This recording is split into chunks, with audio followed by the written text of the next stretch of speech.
In April 2024, a Indian Kilo-class submarine infiltrated Bangladesh's waters and shot a dummy torpedo which washed up in Patuakhali.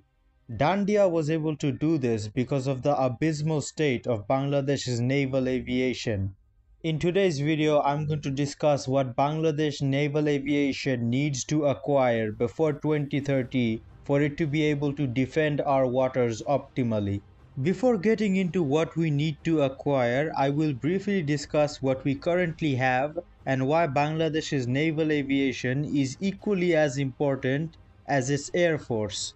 This video will only include manned aircraft, so no drones or UAVs. I will make a separate video for drones and UAVs in the near future. Currently, Bangladesh Navy operates a total of 6 aircraft, 4 Dornier 228 small surveillance and maritime patrol aircraft, and 2 Augusta Westland AW-109 utility and search and rescue helicopters. This is obviously not enough. It's less than bare minimum. Our $481 billion GDP economy is completely dependent on our ocean, which is completely undefended right now because our Navy doesn't have a single aircraft that has anti-submarine or anti-ship capabilities. Here's how we can fix this before 2030. We need to acquire 6 to 8 anti-submarine and anti-ship capable helicopters. The Augusta Westland AW-159 Wildcat would be the best choice for us. The Navy already uses Augusta Westland helicopters, so there's already a connection there. The AW-159 Wildcat can carry 20 Marlet missiles, which it can use to sink small ships.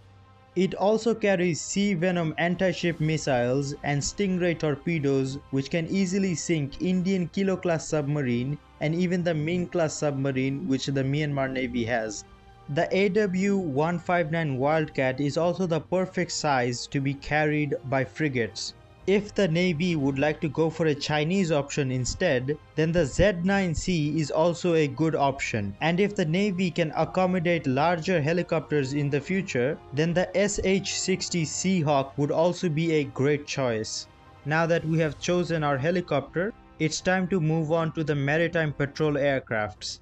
We will need 6 to 8 long-range maritime patrol aircraft with anti-submarine capabilities. Acquiring these will guarantee that no Indian or Burmese submarine ever dares enter Bangladesh's waters, because if they do, they will be spotted and sunk immediately from the sky. The Airbus C295 MPA would be a great choice for this. Bangladesh Army already uses the C295W combat utility aircraft, so we already have experience with this aircraft series. It has a very impressive 3000 km range. It has NATO standard radar for detecting submarines and carries Mu-90 torpedoes made by France and Italy.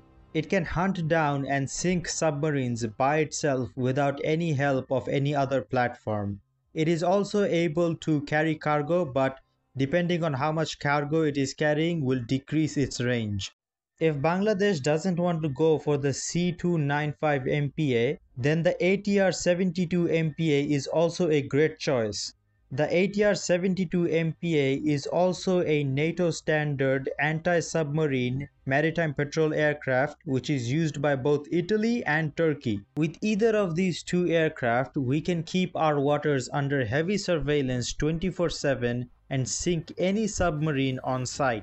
So to recap, we need 12 to 16 new aircraft on top of the 6 that we currently have, with half of them being anti-submarine patrol and surveillance aircraft and the other half being anti-submarine and anti-ship helicopters. Thank you guys so much for watching till the end. Stay tuned for the Navy drone video. I will try to upload that as soon as possible. If you wish to support me, please like the video and leave a comment. Even if your comment is something small like, hey, nice video man, it still helps out with the algorithm.